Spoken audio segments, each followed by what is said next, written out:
नमस्कार दोस्तों, global science research YouTube channel में आपका स्वागत है। साइंस के फर्स्ट वीडियो में आज हम बात करेंगे साइंस के इंट्रोडक्शन के बारे में, उसका बैकग्राउंड क्या है, कहाँ से वो ओरिजिनेट हुआ, साथ में उसको डिफाइन करने की कोशिश करेंगे और साइंस में किन किन साइंटिस्टों का रोल रहा ये भी हम जानने की कोशिश करेंगे। साथ में कौन कौन से टाइप्स हैं और हम टाइप्स को भी थोड़ा थोड़ा एक्सप्लोर करने की कोशिश करेंगे। इसके फर्स्ट पार्ट में हम इतना ही स्टडी करेंगे। देन जब इसका सेकंड पार्ट आएगा तो सेकंड पार्ट में हम बायोलॉजी के बारे में बात करेंगे। जो भी हमारा ज़्यादातर वीडियो रहेंगे वो बायोलॉजी सेक्शन से रहेंगे। चलिए आज बात करते हैं थोड़ा सा साइंस के बारे में, साइंस का बैकग्राउंड क्या है। तो आपको जैसे कि पता होगा कि साइंस जो टर्म्स है वो आपको जितने भी यूरोपियन कंट्री हैं ज़्यादातर ओरिजिनेटर वहीं से आपको देखने के लिए मिलेंगे। जैसे ग्रीक हो गया, ग्रीक सबसे ज़्यादा, इजिप्ट हो गया, है ना। तो ये जो मोस्टली आपके यूरोपियन कंट्रीज़ हैं, जितने भी ओरिजिनेटर ज़्यादातर मिलेंगे आपको वहीं से मिलेंगे। ठीक है, तो आपको पता होगा कि साइंस एक लैटिन टर्म साइंसिया से डिराइव हुआ है। साइंस एक लैटिन टर्म साइंसिया से डिराइव हुआ है, जो कि एक क्या है, लैटिन टर्म है, लैटिन लैंग्वेज का टर्म है। लैटिन लैंग्वेज को आपको पता होगा कि डेड लैंग्वेज बोला जाता है। क्यों? क्योंकि ये चेंजेबल नहीं है। जनरल बाकी जो ग्रीक की टर्म्स हैं या इंग्लिश टर्म्स हैं ये चेंजेबल है, बट लैटिन टर्म है वो चेंजेबल नहीं है। तो जो आपको साइंस टर्म देखने के लिए मिलता है ये इंग्लिश का है। ठीक है, ये एक्चुअली सेंस से आया और साइंस में कन्वर्ट हो गया। इसको हम science as a suffix CIENCE लिखते थे और आगे चल के ये लैटिन टर्म से डिराइव हो गया साइंस में। ठीक है, देन इसके बाद अगर हम बात करें तो ये आया कहाँ से, तो यूरोपियन कंट्री में इनको हम नॉर्मली क्या बोलते थे, Anglo normal language. Anglo normal language मतलब वही यूरोपियन कंट्री, उस समय वहाँ एंग्लो इंडियन रहते थे तो उनको उन्हीं के पीपल से ये जो लैंग्वेज आया Anglo Indian, science as a suffix इस्तेमाल करते थे, एज अ सफिक्स इस्तेमाल करते थे। देन इसके बाद अगर हम बात करें तो लैटिन टर्म में जैसे कि हमने बता ही दिया ये साइंस से डिराइव हुआ। ठीक है, देन इसके बाद उसका मीन्स क्या हुआ करता था, है ना। जैसे अगर हम बात करें कि साइंटिफिक बंदा हम किसे बोले या साइंटिफिक चीज़ें किसे बोले, तो जैसे ये कहा जाता था पहले के लोगों में, पहले साइंस ऐसा कुछ टर्म तो था नहीं, तो उस समय क्या कहा जाता था कि जो भी बंदा नॉलेजेबल हो, ज़्यादा नॉलेज एक्वायर करता हो, इंटेलिजेंट हो, अंडरस्टैंडिंग हो, एक्सपीरियंस एक्सपर्टनेस हो, इंटेलेक्चुअल हो, हाई IQ वाला हो, ऐसे लोगों को हम कहते थे कि अरे ये सेंसिबल बंदा है। ठीक है, तो उस समय जो टर्म्स इस्तेमाल किया गया था उन लोगों के लिए, द स्टेट ऑफ नोबिंग, एक जानकार व्यक्ति जो कुछ जानता हो, तो उसके लिए ये साइंस टर्म इस्तेमाल हुआ। ठीक है, तो ये चीज़ें आप थोड़ा ध्यान रख सकते हैं। इसके बाद बात आती है कि साइंस टर्म को कॉइन किसने किया, डिराइव किसने किया। तो देखिए साइंस टर्म को डिराइव तो ऐसा कुछ खास मिलता नहीं। हाँ, एक साइंटिस्ट थे 16 सेंचुरी में, 14 सेंचुरी में तो हमने आपको बताया कि ये इंग्लो इंडियन लैंग्वेज से आया, लेकिन अगर आप बात करेंगे इनको यूज किसने सबसे पहले किया, तो एक साइंटिस्ट हैं फ्रांसिस बैकून। इन्होंने फर्स्ट टाइम कॉमनली तौर पे साइंस टर्म इस्तेमाल किया था 16 सेंचुरी के आसपास। देन इसके बाद आगे अगर निकल के आते हैं कि फिर साइंस में रोल किसका सबसे ज़्यादा रहा, तो साइंस में सबसे ज़्यादा रोल आपको देखने के लिए मिलेगा। देखो हालांकि उसमें अलग अलग साइंटिस्ट आते हैं, लेकिन स्टार्टिंग का क्रेडिट दिया जाता है गैलीलियो गैलीलियाई, जिन्होंने पहली बार एक टेलीस्कोप बनाया और सोलर सिस्टम को ऑब्जर्व किया। तो क्या केवल इस वजह से उनको हम क्रेडिट देते हैं? नहीं, उनकी ऐसी थाउजेंड्स ऑफ डिस्कवरीज पड़ी हैं जिनकी वजह से उनको हम फादर ऑफ साइंस बोला करते हैं। ठीक है, और उनका टाइम एरा आप ध्यान रख सकते हैं 1564 से 1642 के आसपास है। ठीक है, तो ये चीज़ें आपको थोड़ा सा ध्यान रखना गैलीलियो गैलीलियाई के बारे में। ऐसा कहा जाता है कि कंसेप्ट ऑफ जो मोशन है वो सबसे पहले गैलीलियो ने ही दिया था, उसे एक्सप्लोर आगे चल के न्यूटन ने किया, इसीलिए न्यूटन का भी नाम आता है और कहीं ना कहीं गैलीलियो का भी फादर ऑफ साइंस में रोल आता है। ठीक है, ये चीज़ ध्यान रखिएगा। एक आता है साइंस डे कब सेलिब्रेट करते हैं हमारे इंडिया में, तो हमारे एक साइंटिस्ट हुए हैं भारतीय मूल के अमेरिकी साइंटिस्ट चंद्रशेखर वेंकटन रमन, उनको बोलते हैं डॉक्टर CB रमन। उन्होंने रमन इफेक्ट के बारे में बताया कि किस तरीके से हमारे अर्थ में जो वाटर है वो वाटर कैसे रिफ्लेक्ट होके हमारा जो आकाश है वो स्काई दिखता है। ठीक है, तो इस चीज़ को उन्होंने एक तरीके से एक्सप्लोर किया था। इस वजह से उनको क्या बोला जाता है, उनके उन्हीं के डेट ऑफ बर्थ पर हमारे यहाँ 28 फरवरी को साइंस डे सेलिब्रेट करते हैं, इंडियन साइंस डे। तो ये चीज़ें भी आप ध्यान रखिएगा। क्लियर है, एक बहुत बड़ी ये फिजिशियन थे। फिर इसके बारे में थोड़ा हम आगे एक्सप्लोर करेंगे।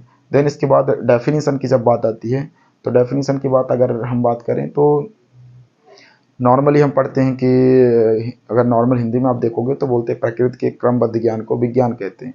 तो हम उसे अगर इंग्लिश में कन्वर्ट करें तो क्या हो सकता है कि the systematic way of nature of knowledge, the systematic way of nature of knowledge. मतलब कोई भी नेचर से आप इंफॉर्मेशन कैरी कर रहे हो, इंफॉर्मेशन निकाल रहे हो, तो उसे हम सिस्टमेटिक वे पे अरेंज करते जाएं ताकि फ्यूचर में हमें स्टडी करने में आसानी हो। ठीक है, तो ये चीज़ें भी ध्यान रख सकते हैं। इसे दूसरे टर्म में हमने डिफाइन करने की कोशिश की है कि science is the systematic knowledge based on fact, observation and experiment. जो भी हम एक्सपेरिमेंट कर रहे हैं, जो भी चीज़ें ऑब्जर्व कर रहे हैं, जो भी फैक्ट हमें मिल रहे हैं, उनके बेसिस पर हम नॉलेज को जो भी एक्वायर करते हैं सिस्टमेटिक तरीके से, उसे हम बोलते हैं साइंस। ठीक है, इसके प्रोसेस में एक छोटा सा प्रोसीजर दिया हो कि कोई भी साइंटिफिक चीज़ें कब बनती है।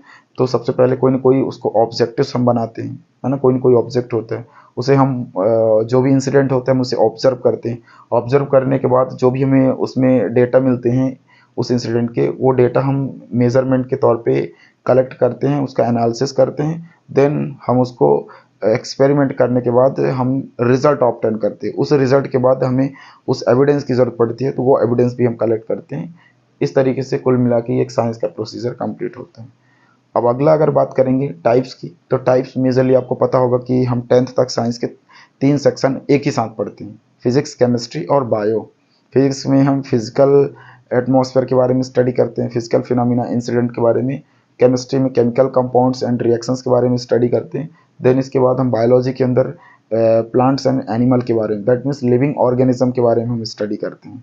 तो ये उसके तीनों जो ब्रांचेस हैं, इसको भी आप ध्यान रख सकते हैं। ठीक है, अब हम इसको थोड़ा सा टाइप्स को थोड़ा थोड़ा एक्सप्लोर करने की कोशिश करेंगे। और चूँकि हमारा बायोलॉजी सेक्शन वीडियो रहेगा, तो बायोलॉजी सेक्शन में हम उसे और अच्छे से एक्सप्लोर करने की कोशिश करेंगे। ठीक है, अब बात करते हैं इसके, हम मेजरली टाइप्स को थोड़ा सा एक्सप्लोर करने की कोशिश करते हैं। टाइप्स में आपको पता होगा कि पहला टाइप्स होता है फिजिक्स। फिजिक्स की अगर बात करें तो फिजिक्स भी एक साइंस की ब्रांच है। तो इसे अगर हम डिफाइन करने की कोशिश करेंगे तो क्या कर सकते हैं, physics is the branch of science in which study of physical phenomena of physical environment या फिनोमिना ऑफ एनवायरनमेंट। एनवायरनमेंट में जो भी घटनाएं, इंसिडेंट, जो भी एक्टिविटीज़ होती हैं, हम उनके बारे में स्टडी करें, या जो भी डिस्कवरीज हो रही है मशीन्स वगैरह की, उनकी स्टडी करते हैं। वो सब किसके अंदर करते हैं, फिजिक्स के अंदर। जो भी फिजिक्स से रिलेटेड रूल्स, प्रिंसिपल, थ्योरम है, उन सब की भी स्टडी हम किसके अंदर करते हैं, फिजिक्स के अंदर। ठीक है, अच्छा, फिजिक्स में कोई ना कोई फादर होगा, जैसे बाकी की तरह फादर हैं, तो फिजिक्स में फादर की अगर बात करेंगे तो इनमें न्यूटन का नाम आता है। क्यों न्यूटन का नाम आता है, क्योंकि हमने आपको पहले ही बोला कि पहली बार अगर फिजिक्स में कोई काम करने की कोशिश की थी तो लॉ ऑफ मोशन पे काम किया था न्यूटन ने। उन्होंने 3 लॉज दिए थे। तो ये चीज़ें आप क्या कर सकते हैं, ध्यान रखना, first law, second law, third law of motion. ठीक है, तो ये चीज़ें भी ध्यान रख सकते हैं। इस वजह से या कि और भी उनकी मल्टीपल डिस्कवरीज हैं, जिसकी वजह से इनको क्या बोल दिया जाता है, फादर ऑफ फिजिक्स। लेकिन पहली बार इन्होंने इनिशिएट किया, इसलिए इनको क्रेडिट दिया जाता है। लेकिन बाद में धीरे धीरे चल के कहीं ना कहीं और साइंटिस्ट भी आए, जैसे अल्बर्ट आइंस्टीन हो गए। ठीक है, ये जर्मनी के एक बहुत फेमस साइंटिस्ट थे, जिन्होंने एनर्जी पर बेस्ड एक थ्योरम दिया था, इक्वल टू mc²। ठीक है, तो ये चीज़ें वो उनको एक्सप्लोर करना चाह रहे थे कि किस तरीके से एनर्जी को बनाया जा सकता है। किसी भी ऑब्जेक्ट पे मास दे दो तो एनर्जी प्रोड्यूस होने लगती है, इलेक्ट्रॉन प्रोड्यूस होने लगते हैं। तो ये चीज़ें वो एक्सप्लोर कर रहे थे। तो कहीं ना कहीं उनकी डेथ की वजह से ये चीज़ें आगे तो एक्सप्लोर नहीं हो पाई, पर जितना किया उसके आगे मजीद कोई ना कोई साइंटिस्ट आएंगे, उसे और भी एक्सप्लोर करने की कोशिश करेंगे। देन इसके बाद हम बात करते हैं कि फादर ऑफ इंडियन फिजिशियन, वो तो हो गए फादर ऑफ इंटरनेशनल लेवल पे, है ना, ऑल ओवर वर्ल्ड की बात करते हैं तो न्यूटन या अल्बर्ट आइंस्टीन, स्टीफन हॉकिंस, बहुत सारे साइंटिस्ट हैं, है ना, टेस्ला, इनका बहुत सारे साइंटिस्टों का नाम आता है, निकोला टेस्ला, है ना, ये बहुत सारे इसमें मल्टीपल साइंटिस्ट हैं। ठीक है, तो ये चीज़ें आप ध्यान रख सकते हैं। इसके बाद फादर ऑफ इंडियन फिजिशियन की बात करते हैं, तो मैंने आपको शुरू में ही बोला था फादर ऑफ इंडियन फिजिशियन में कौन आते हैं, डॉक्टर CV रमन, चंद्रशेखर वेंकटन रमन। ठीक है, तो ये चीज़ें भी आप क्या कर सकते हैं, ध्यान रख सकते हैं। इसके बाद अगर हम उन्हीं के डे पर, हमने शुरू में ही बता दिया कि साइंस डे सेलिब्रेट करते हैं 28 फरवरी को। ठीक है, इसके टाइप्स की अगर हम देखेंगे, इसमें एक्सप्लोर तो नहीं करेंगे, बट आप टाइप्स देख सकते हैं। 3 टाइप है, देखिए वैसे अलग अलग है, इसमें और भी क्वांटम फिजिक्स है, मैथमेटिकल फिजिक्स है ना, एस्ट्रोनॉमिकल फिजिक्स है, बहुत सारे हैं, लेकिन हम मेजरली 3 बात करते हैं, ये इनके अंदर आ जाते हैं, classical physics, modern physics and nuclear physics. ठीक है, तो ये तीनों टाइप्स हो गए किसके, फिजिक्स के। देन दूसरा इसका जो सेकंड टाइप आता है वो कौन सा आता है, केमिस्ट्री। ठीक है, केमिस्ट्री की अगर हम बात करें तो केमिस्ट्री जो टर्म है वो केमी, एक इजिप्ट कंट्री है जिसे हम पहले मिस्र कहा करते थे, वहाँ के लोग सॉइल को केमिकल के रूप में इस्तेमाल करते थे, काली मिट्टी जिसे हम बोलते हैं केमी। केमी जो है ब्लैक सॉइल जिसे बोलते हैं, केमी का मतलब उन्होंने क्या उनके टर्म में केमी हुआ करता था, और हम लोग उसे क्या बोलते हैं, ब्लैक सॉइल। ठीक है, तो उन्होंने ब्लैक सॉइल को उन्होंने देखा कि ये इसमें कोई न कोई केमिकल कंपोजिशन वगैरह मिक्स है, तो उसी से उन्होंने क्या किया, ये टर्म को डेराइव किया, केमी। केमी मतलब ब्लैक सॉइल। आगे चल के फिर ये केमिस्ट्री में कन्वर्ट हो गया। तो केमिस्ट्री भी जैसे फिजिक्स बाकी की तरह ब्रांच है साइंस की, वैसे फिजिक्स केमिस्ट्री भी ब्रांच है। तो chemistry is the branch of science in which study of chemical compounds, जैसे atoms, molecules, compound, mixture, alloy and different type of solutions. ठीक है, एंड उनमें जो भी होने वाले रिएक्शंस हैं उनकी जब हम स्टडी करते हैं तो वो हमारा क्या कहलाएगा, केमिस्ट्री।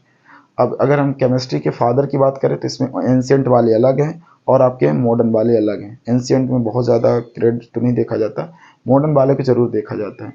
एंशियंट केमिस्ट्री की अगर बात करें तो एक साइंटिस्ट हैं जबीर इब्न हयान, जबीर इब्न हयान, थोड़ा नाम अजीब है, आप ध्यान रख सकते हो। इसके बाद हम अगर बात करें फादर ऑफ मॉडर्न केमिस्ट्री की, तो फादर ऑफ मॉडर्न केमिस्ट्री में किसका नाम आता है, एंटोन डी लेवोइजर। हमने डी नहीं लगाया, एंटोन डी लेवोइजर इनका पूरा नाम है, या एंटोन भी बोल सकते हैं इनको, नॉर्मल हम लेवोइजर बोलते हैं। बाकी की तरह इसमें भी 2 टाइप्स हैं, है ना, केमिस्ट्री के, organic chemistry, inorganic. Organic chemistry में अगर हम बात करेंगे तो कार्बन कंपाउंड्स आते हैं, कार्बन कंपाउंड जैसे ग्लूकोज वगैरह आते हैं, फैट, है ना, ये जितने भी कार्बन कंपाउंड है ये सब ऑर्गेनिक में आते हैं। और अगर another of carbon compound, nitrogen, hydrogen, phosphorus, sulphur, इससे मिले कंपाउंड की जब हम स्टडी करते हैं तो हम उसको क्या बोलते हैं, इनऑर्गेनिक। ठीक है, तो इतना आप ध्यान रख सकते हैं केमिस्ट्री के अंदर। थर्ड पार्ट हमारा आता है बायोलॉजी सेक्शन, जिसकी हम कंटिन्यू वीडियो देखेंगे और कंटिन्यू इनकी स्टडी भी करेंगे।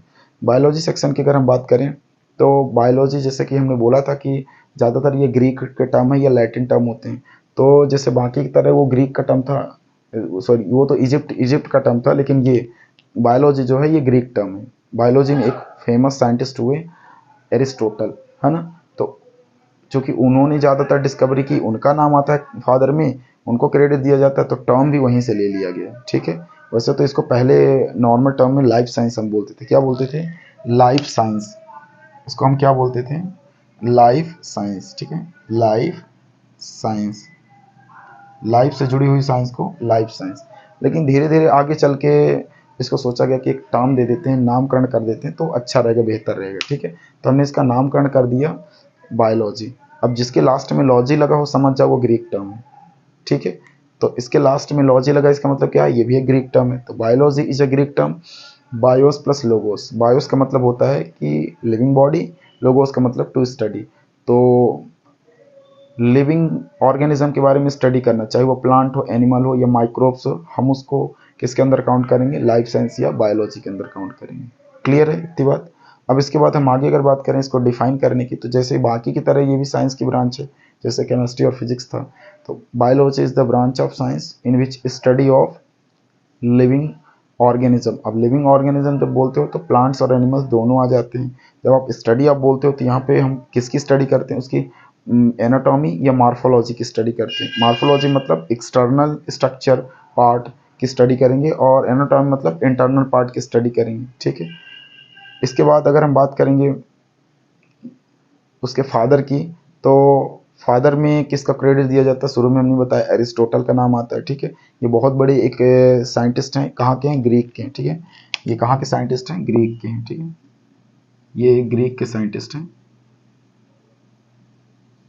ग्रीक के साइंटिस्ट हैं, ये आप ध्यान रख सकते हैं। ठीक है, कौन, एंटोन डी लेवोइजर। ठीक है, तो ये बातें आप ध्यान रख सकते हैं।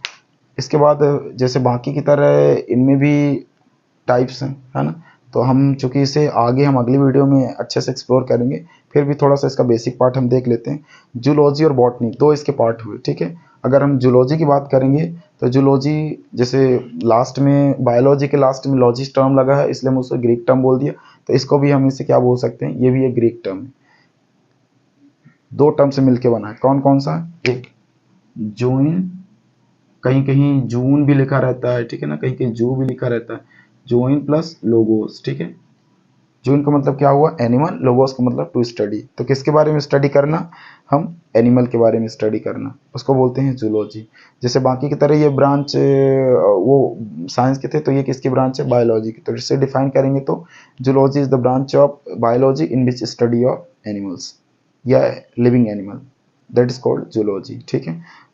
अब जैसे बाकी की ओरिजिनेटर हैं तो इनके भी कहीं ना कहीं ओरिजिनेटर होंगे, तो इनके ओरिजिनेटर में नाम किसका आता है, एरिस्टोटल का ही आता है। क्यों आता है, क्योंकि आपको पता होगा कि एरिस्टोटल जैसे ही प्लांट एनिमल की स्टडी की तो उनको थोड़ा सा लगा कि नहीं, कहीं ना कहीं हम एक बैकग्राउंड में अच्छे से काम करेंगे तो बेहतर तरीके से काम कर पाएंगे। तब चूंकि उन्होंने एनिमल को क्रेडिट ज़्यादा दी, क्योंकि प्लांट पे उतना ज़्यादा किसी का फोकस गया नहीं, एनिमल को एक्सप्लोर